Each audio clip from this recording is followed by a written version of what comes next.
an intoxicating scent, silky smooth, a glossy hue, sweet, bitter, an aphrodisiac, my moment. Of course, I'm talking about one thing, chocolate. An item that has evolved from the Aztecs and the Mayan cultures to become a multi-billion-dollar industry in today's economy. One of my fellow classmates over here gave me an interesting fact, which I verified online. They said that the most chocolate is actually sold on Easter holidays rather than Valentine's Day. An interesting fact that, sometimes we might not think about. So, today, I would like to reveal some of the interesting knowledge about chocolate that I've learned across my research and facts. Today, I'll be going over the history and the background of chocolate and the cacao bean, to the composition of different types of chocolate that are available to be purchased, as well as finally the production and supply of cacao on the world market. So first off, a little history about this delectable treat. Chocolate was actually a beverage back then. It didn't have milk or sugar in the product at all, something new today. It was discovered about 2,000 years ago in the rainforest of the Amazon, Central America, and Mexico.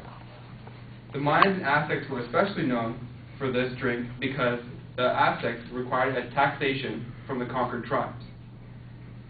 The drink was made from the cacao bean originally by the Mayans. It was available for everyone. However, the Aztecs changed this specifically because the cacao bean was their form of currency.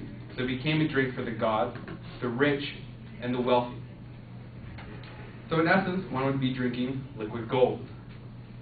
As Spanish explorers found the Aztecs, the Mayans, they took the bean back with them to Spain, where it stayed in the Spanish area for almost 100 years as a well-kept secret. Afterwards, it spread to the rest of Europe, where they started adding milk and sugar. Following the Industrial Revolution of the 1700s, the mills and the presses, the candy bar is what was evolved. With the technological advances, it was able to transform from a drink that was made currently straight from the bean to a chocolate bar, which we passed around and sold as an item of the economy.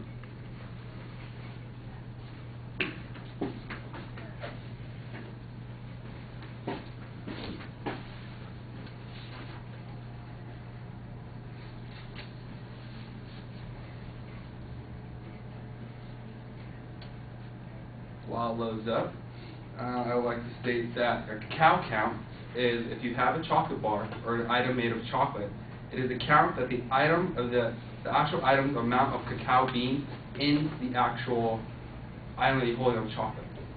So, as you can see here, up there, right here, we have where the cacao bean comes from. This is how it looks when it's grown on the tree. Above, this one was cut in half with the cacao bean, how it looks right here. Not cut, not dried, just simply right out of the bean. And then over here, following, we have the cacao bean when it's dried and roasted and cleaned, ready to be harvested. And finally, the finalized product.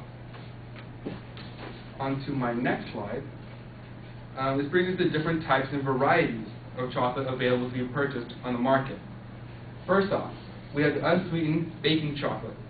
Now, the unsweetened baking chocolate is very dark and very bitter, and it almost ranges from anywhere to a 50 to 100% cacao count, almost pure cacao bean. Second, we have the semi-sweet morsels, used mostly in cooking, baking, such as cookies, treats, and what have you. Now, these are also quite as bitter, however, their cacao count only ranges from 30 to 50%. Afterwards, milk chocolate, one of the most common items in today's market, ranges anywhere from between 30 to 50%. Now, milk chocolate goes anywhere from milk chocolate or dark milk chocolate. However, it is not the same thing as a semi-sweet morsel. Dark milk chocolate could be 45 to 70%. Finally, we have white chocolate, which unfortunately does not have any cacao count. It's simply made from the fat extracted from the cacao bean, sugar, and milk. Now, as you proceed down the list, each one has a small portion of milk and sugar products. However, as you proceed further down the list, the portions get higher and higher until you get to milk chocolate where there is no cacao bean left. As well as proceeding down the list, it also decreases in healthiness for you and your body. And this brings me to my third slide. My third slide shows the production of cacao in the world.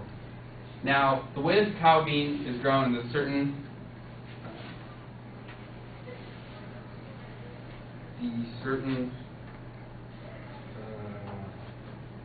environment, the environment, and it's specific to the Tropic of Cancer and the Tropic of Capricorn. So it can only be grown from Mexico down to Belize, or Argentina, South America, and over to Africa. Now, if you look at the map, it would seem as though most of the cacao is grown in Central America and Mexico. However, 90% of the cacao is actually grown in South and Africa. There are two types of beans that are grown. One, they're fine for their flavor and very specific, and then the regular bulk bean, just grown to be used for simple chocolate everyday use.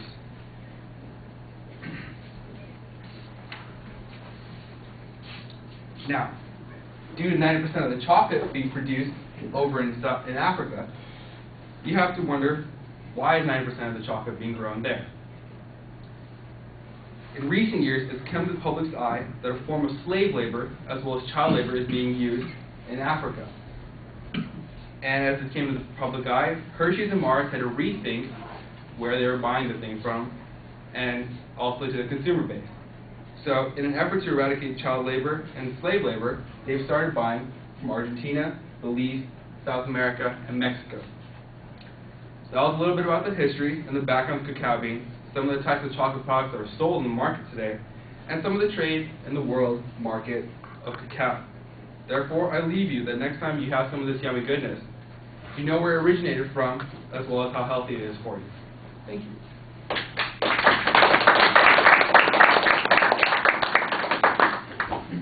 Thank you, Wade. No problem.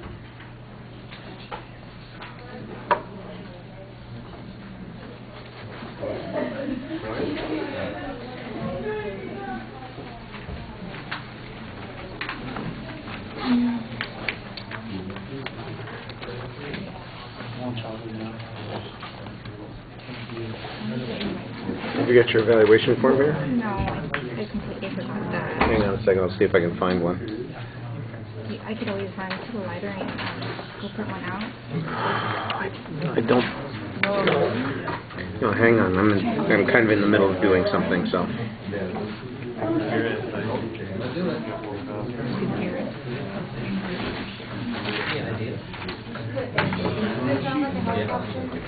It's going around somewhere. I don't know where it is right now.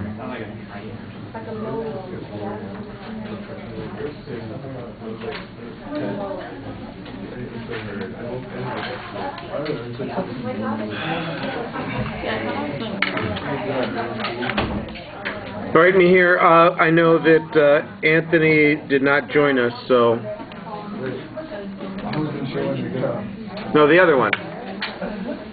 Oh, was it him? Yeah, you're doing the written. The other Anthony was supposed to do the oral evaluation, and he is not here with us.